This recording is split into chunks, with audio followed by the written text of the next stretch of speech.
Bueno, Diego, es un placer estar aquí contigo en este sitio tan único y en un momento tan excepcional, quizá de la historia, veremos en cómo evoluciona, y con una persona tan excepcional como tú. Te agradezco mucho, ahora pusiste la vara alta, pero igual muchas gracias por invitarme. Creo que no necesitas introducción, así que vamos a ir directo al grano. Vale. Y quiero empezar preguntándote, ¿qué crees que significa o que puede significar lo que está sucediendo aquí en Kazán, en Rusia, en esta cumbre de los BRICS, para el sistema económico, político, geopolítico del mundo en el que estamos ahora mismo? Mira, mucha gente lo está llamando como el evento geopolítico de nuestra generación. Yo te diría que lo que es muy interesante de este momento es que mientras fallan todas las instituciones que fueron resultado del Tratado de Bretton Woods, todo lo que propone BRICS florece y triunfa. O sea, este foro me parece en muchos sentidos un éxito rotundo por la cantidad de líderes que vinieron, la cantidad de cobertura que está recibiendo, la cantidad de intereses que está representando y la alternativa tan positiva e inspiradora que está presentando al mundo. Entonces, en ese sentido, ya me parece un éxito absoluto. Yo creo más bien que estamos viendo el cómo se va a dar este proceso de transición, pero que es un proceso de transición es inevitable. Es interesante el ver que lo que está sucediendo aquí en un principio es un foro económico, podríamos decirlo así, no hay en principio no hay ningún otro tipo de interés. Bueno, luego los miembros se llevan bien entre sí, obviamente, para hacer negocios hay que llevarse bien, pero ¿cómo crees que esto puede evolucionar, si tiene algún tipo de evolución, y cómo puede afectar a las estructuras de poder ahora mismo en el mundo? Qué interesante la manera como lo mencionas, porque es importante recordar que toda economía es economía política. El hecho de que nosotros podamos pensar en la economía como una disciplina por sí sola ya es representativo de un tipo de colonialismo mental económico, ¿no? La economía siempre es política. ¿Por qué? Por los títulos de propiedad, por la manera en cómo se relacionan las civilizaciones, las formaciones políticas y los estados. Entonces, claro, es un foro económico, pero es de política económica, ¿no? Porque gestiona la manera en cómo diferentes países soberanos tratan de encontrar puntos en común para sus intereses. ¿Cómo esto puede, de alguna manera, abrir nuevas puertas o trazar un camino hacia el futuro? Bueno, muchos de los intereses que están aquí representados hoy tienen en común una característica negativa, que son países excluidos de la hegemonía económica liberal, del régimen liberal anterior.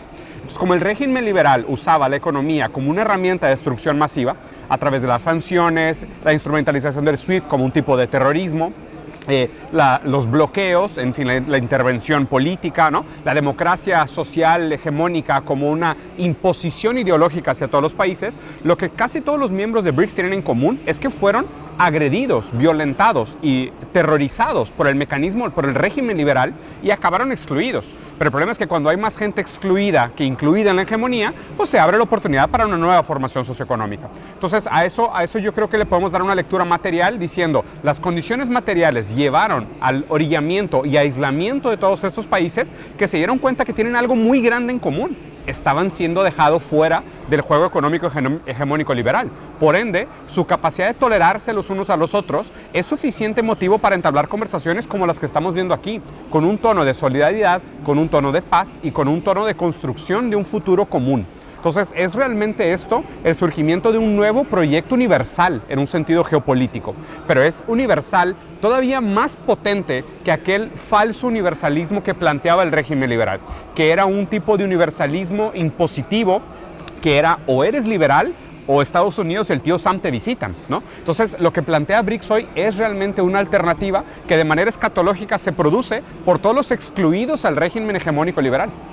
Me parece muy interesante lo que acabas de decir, porque creo que hay una cosa que a veces se pasa por encima cuando hablamos de un foro como este, una organización como esta, es que detrás de una forma de relacionarse, pongámoslo así, económica, política, diplomática, hay una idea de ser. Hay una idea de cómo los pueblos se piensan a sí mismos. Entonces, ¿cómo crees que este foro, esta organización que está surgiendo, aunque tiene una historia, pero creo que es un momento bastante decisivo, cómo está esta organización promueve una nueva forma de que los pueblos se piensen. Mira, y qué perfecto ejemplo el hecho de que este foro se esté llevando a cabo en la ciudad de Kazán, ¿no? Aquí en Kazán hay templos de varias religiones distintas coexistiendo de una manera perfectamente pacífica. Pero no solo el tema de cómo las religiones coexisten en Kazán, que es una de las ciudades más importantes de Rusia, que además es floreciente, sino que se ha vuelto un hub logístico de comercio entre Rusia y China. Dos potencias, casi un nuevo G2, ¿no? Que podría decirse que, bueno, se había profetizado, ¿no? Que cuando la Unión Soviética y China entraran en acuerdo, en este caso Rusia y China entraran en acuerdo, surgiría un nuevo modo de civilización. Y Kazán es el ejemplo de eso, por la manera en cómo pueden interactuar estas religiones, además un hub logístico entre Rusia y China con comercio en moneda local. Entonces, Kazán presenta casi de manera embriónica la metáfora para lo que pudiéramos esperar de un nuevo mundo bajo BRICS. Porque a partir de la premisa de que existe tal cosa como una enemistad entre tipos de ser en el mundo, entre tipos de persona, individualidad, creencia, credo, valores y virtudes, ¿no? Y esas enemistades se dan simplemente por los credos, no, se dan también en gran parte por las dificultades materiales de los pueblos. O sea, es la dificultad material, el tener que luchar por los recursos, lo que produce en gran parte los conflictos. No es solo la enemistad o la diferencia de creencias, ¿no? Entonces es bonito ver en Kazán cómo nosotros estamos viendo, bueno, claro, cuando la gente tiene posibilidad de una vida digna, es más fácil de coexistir. Entonces, esto pone en retrospectiva, en otra luz, todos aquellos conflictos que nosotros podríamos leer de nuestras civilizaciones anteriores. Como por supuesto, cuando hay escasez, es más fácil que tú justifiques una pelea territorial en nombre de motivos teológicos. Pero cuando hay abundancia, hay posibilidad de coexistencia. Y eso me parece una manera muy bonita de cómo nosotros podemos interpretar un mundo que busque vínculos comerciales de mayor igualdad, de mayor horizontalidad, de descentralizar los polos de poder, para que así cuando se hagan relaciones políticas, comerciales y económicas, sea en búsqueda de horizontalidad, de igualdad y de una construcción de un camino realmente universal e inclusivo, no universal excluyente como era el régimen liberal. Es muy interesante lo que acabas de decir. Creo que has tocado algunos puntos que todo el mundo de alguna forma ve, ¿no? Podríamos poner muchos ejemplos, pero generalmente en un país, cuando la economía empieza a fallar de una forma estrepitosa, es cuando empezamos a ver conflictos internos. No es nada conocido. Y claro, decimos, no, pero es que la gente quiere esto, pero ¿quién controla la economía? ¿Quién está causando esa crisis que hace que luego la gente se pelee por cosas que no tiene? Porque todos lo haríamos, obviamente, ¿no? Si a mí me falta y tengo que darle a comer a mis hijos, algo tengo que hacer, ¿no? Y todos podemos empatizar con ese sentimiento. Entonces, quería llevar esto a Latinoamérica, porque Latinoamérica creo que es una región, Latinoamérica es una región que ha sufrido mucha injerencia económica, política, militar, diplomática, principalmente de Estados Unidos en el último siglo, ¿no?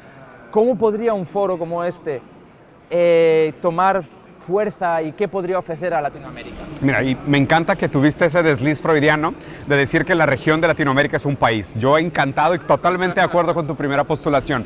Yo defiendo la idea de una patria grande.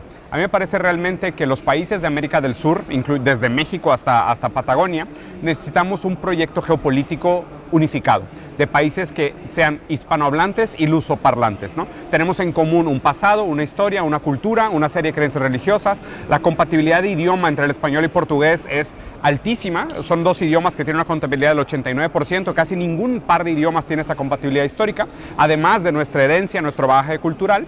Entonces, ese bloque iberófono, o sea, que comparte esa serie de características, tiene necesidad de tener un bloque geopolítico con intereses compartidos, que tienen que ser representados y tienen que ser construidos al unísono. Porque nosotros históricamente hemos estado en procesos políticos de sometimiento, primero durante la colonia y ahora en un tipo de neocolonialismo. Pero realmente la idea de Pax Americana o la doctrina Monroe de América para los americanos, pues fue América para los gringos, ¿no? Porque el neocolonialismo no es nada más que otro tipo de extractivismo que, por cierto, mucho peor que el proceso de colonia, ¿no? O sea, las mineras canadienses, la cantidad de intervenciones y golpes de Estado por parte de Estados Unidos. O sea, el neocolonialismo es sumamente más brutal que el proceso de colonia. Pero primero tenemos que identificar y reconocer que estamos nosotros sometidos a un proceso actual neocolonial. Entendiendo eso, para que nosotros podamos tener un lugar en la mesa con los países y las potencias y los imperios grandes del futuro, necesitamos unificarnos, porque solo a través de una gestión unificada de nuestra fuerza de trabajo, nuestros recursos y nuestro bagaje cultural compartido, vamos a romper la historia de sometimiento. Porque si no, si entramos nosotros como países balcanizados a un nuevo bloque geopolítico, de nuevo vamos a estar sometidos a los intereses de países más grandes. Por eso es fundamental el papel que juega Brasil, que ya es uno de los miembros fundadores de BRICS, que puede gestionar por la entrada expedita de otros países del sur global, especialmente de América del Sur, para que nosotros podamos entrar a BRICS, pero de nuevo, tenemos que gestionar los intereses compartidos de un bloque geopolítico. Entonces, claro, esto es la alternativa viable para los países de América, pero la tenemos que entender moviéndonos del lugar de ser, de nuevo, pequeños países sometidos y súbitos, ahora sí a buscar nuestro interés como una región que tiene un interés geopolítico unificado. Para terminar, ha mencionado algo que creo que es interesante de resaltar. Ha mencionado la superación del populismo, de tanto de derecha como de izquierda. Y en muchos foros, en muchos lugares, se habla de que hemos sobrepasado el discurso dialéctico de derecha e izquierda y que estamos asistiendo al surgimiento quizás de nuevas fuerzas políticas que ni identifican con lo que tradicionalmente hemos llamado como derecha ni tradicionalmente hemos llamado como izquierda. ¿Crees que América Latina está en ese camino?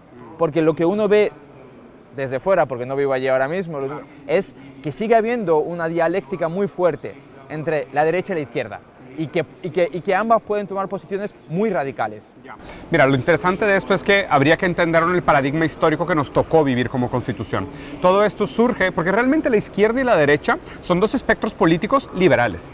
O sea, tú eres de izquierda y derecha, pero siguen habiendo una serie de supuestos a priori como la democracia, la libertad del sujeto, los derechos humanos. Todos esos son características de la filosofía política liberal. Entonces, hablar de izquierda y derecha es hablar de liberalismo. El problema es que como vivíamos en un paradigma de Francis Fukuyama, del fin de la historia, después de la caída del muro de Berlín, Francis Fukuyama hace la aseveración de que se acabó la historia política. Había supuestamente fracasado el marxismo con la Unión Soviética y realmente lo que había ganado era la socialdemocracia con tintes de derecha e izquierda, ¿no? Keynesiano, más de Hayek, hoy algunas tendencias libertarias, paleolibertarias, un poco más radicales, pero todo se movía dentro de ese paradigma. El detalle es que nos volvimos tan enfocados en que el liberalismo era la respuesta que pensábamos que mover de izquierda a derecha era suficiente para la oscilación política, cuando, a contrario de lo que realmente creíamos, surge China, por ejemplo. China es una nueva formación socioeconómica con orientación socialista, pero definitivamente el Partido Comunista Chino parte de la teoría de Marx. O sea, tú lees la Constitución de la República Popular China y los primeros 50 artículos están sacados del Capital. O sea, es realmente una formación política cuya tecnología política refleja la filosofía de Marx. Es increíble. Yo sinceramente me he dedicado mucho a estudiarlo y me da gusto, me da placer ver cómo realmente ellos desarrollan tecnología política suficiente para justificar una nueva nomenclatura de su formación política. Por ende, esto nos debería de reflejar que realmente estábamos estancados en un movimiento mínimo, ¿no? ¿Y por qué el populismo? Porque cuando realmente la diferencia entre izquierda y derecha era tan mínima, el discurso tenía que ser muy exagerado para justificar una diferencia entre los dos. Pero realmente, ¿cuál era la diferencia entre izquierda y derecha? Eran gestores del capital nacional contra gestores del capital extranjero. Esa era la diferencia entre izquierda y derecha, globalistas contra soberanistas. Pero si los dos defienden los intereses del capital y no hay un movimiento en el sistema económico, realmente las condiciones materiales no se mueven.